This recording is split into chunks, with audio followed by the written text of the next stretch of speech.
Hello, everyone. Welcome to Development Palates. I'm Aaron Loomis, coming to you from the Ventura Cigar Company studio, and with me today is Seth Geis and John McTavish. How you guys doing? Superb. It'd be better if I was at the Bahanos Festival, you know what I'm saying? Yeah. God, it'd be nice to be out of this country and in Cuba. Mm-hmm. That's going to get So, taken so political by people out there. yeah. Mm-hmm. Hector's going to see this and go ape shit. You can email all your hate mail to Seth at developingpalettes.com and John at developingpalettes.com. Bring it. Bring it. If you got it. It's been So brought today in. we are talking about the Montecristo Dantés Edición Limitada 2016. This cigar is kind of a Grand Corona, I guess, 6.6 inches by 48 ring gauge. Comes out of the SGA factory in Cuba. At least that's the factory code. Wrapper binder filler Cuba. The box date is December 16. So with all that out of the way, just as a note, I was not on this review. I'm just facilitating the recap. So we'll start out with you, John. What was your smoking experience like? Man, first of all, I think we all know that Cuban tobacco is the best in the world. At least that's what I keep being told every time I go on the forums. So it's about time we did some Edición Limitada reviews.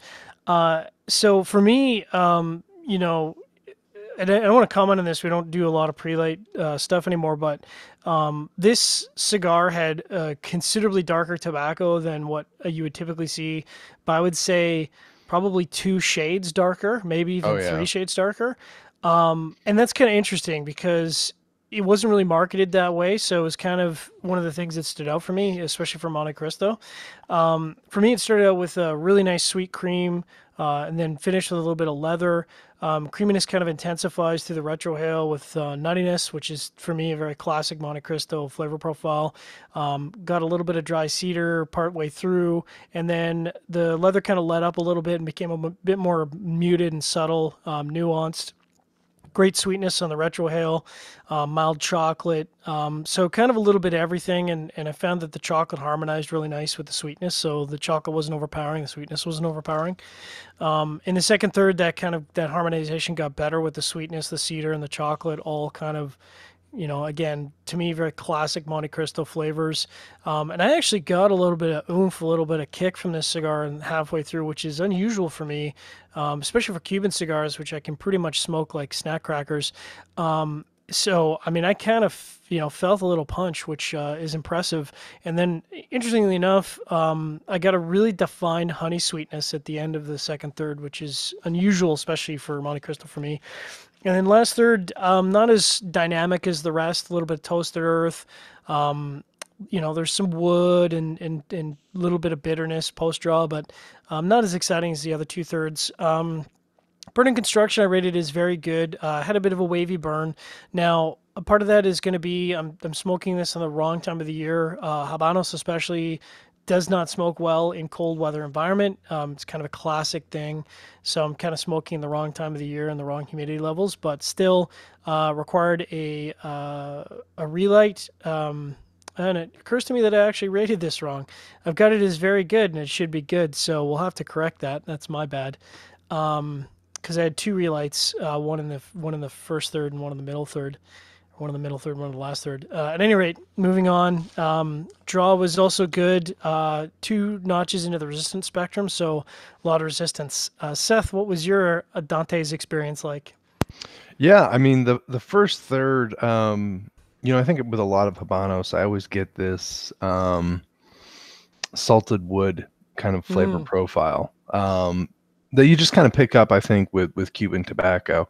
But I was getting some salted wood qualities. There's this smokiness, which, I profiled, which I kind of get with Montecristos. It also was picking up some creaminess, nice sweetness on the finish. I was getting some hazelnut. There's this little peppery spice as well. Really nice first third. Kind of started out around a medium level.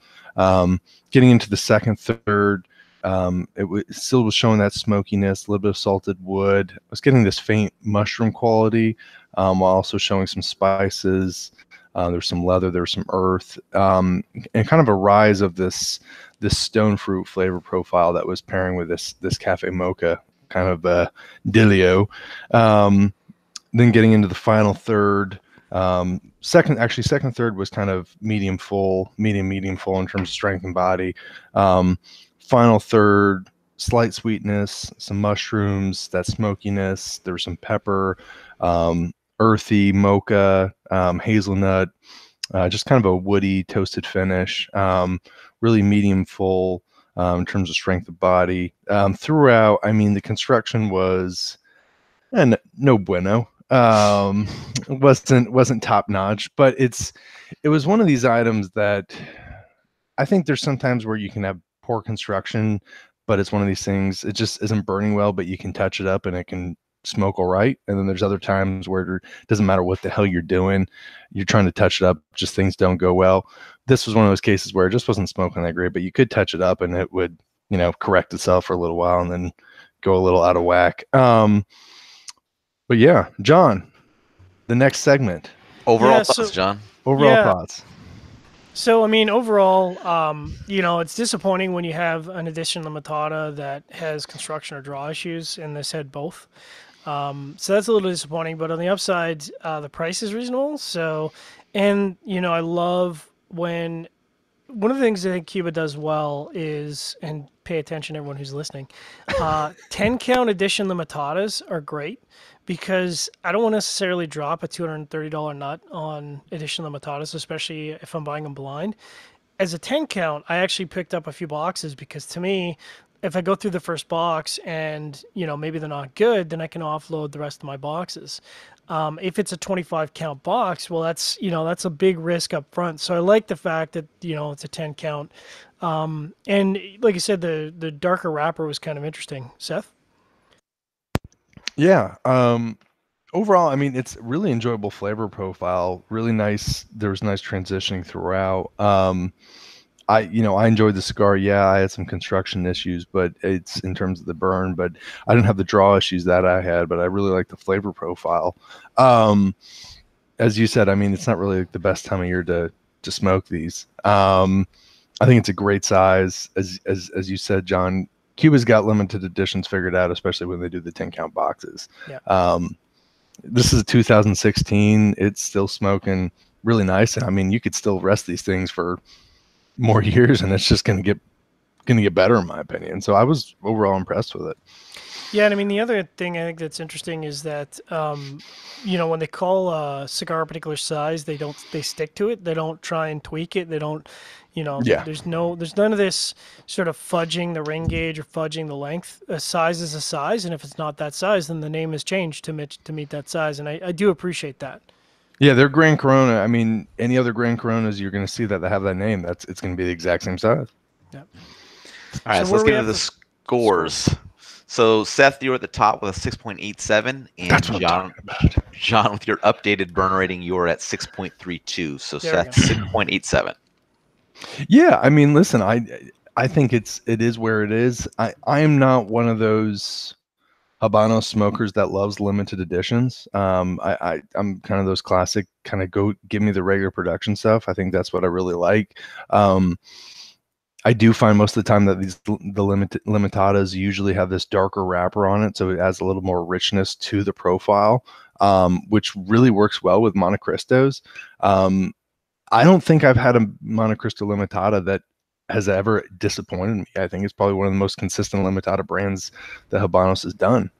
So yeah, good rating. What about you, John? I would echo that a lot. I mean, the two Montecristos I'm probably comparing this to is, obviously a D4 in the P series, and those are kind of going to be my go-tos for Montecristo. The only Montecristo I can think from the lineup that I really don't dig, interestingly enough, is the Double Mundo. I find that the profile is just really flat. So, and I'm with you. I mean, I'll pick up edition limitadas because I'm down at Cuba, and who cares about money? Because money, who cares? But I'm glad when you buy an edition limitada and it kind of lives up to it. It's not the best edition limitada I've ever had, but I think the score certainly reflects it. It's a solid performance, and I enjoyed it.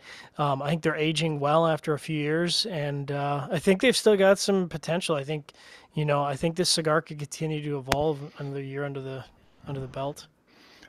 The biggest mistake I've ever bought with buying a Montecristo that's Habanos is a 10 count box of the Petita Mundos and the dress, because those are just too damn good. You smoke through those too fast. It's candy canes, man. It's too just a little. Love Okay. them. You need a cab of those. Yeah, you need to go big when you buy those things. But this is a good limitada. It's one of these things that, it's a good stick. Yep. I think Aaron would have liked it. Any other I final think thoughts from you everyone liked guys? Habanos rules, man. Cuban tobacco is the best. It's the best, man. Look for more Habanos reviews as Habanos Reviews takes over developing palates. There you go. I think if Hector with Espinosa paid more attention to Habanos and just Cuban tobacco, he could probably bring Espinosa to a higher level. And I think that's his downfall. There you go. Way to let all the air out of the recap. He's gonna kill me if he sees this. Straight up Cuban assassin. Yep. All right. If you're just catching this video on YouTube, be sure to subscribe to us. But also check out the full written review on the website, developmentpalates.com. Follow us on the social media channels, and you can catch all of our review recaps on podcasts. So iTunes, Google Play, and Podbean. Thank you for tuning in. We will catch you on the next one. Montecristo.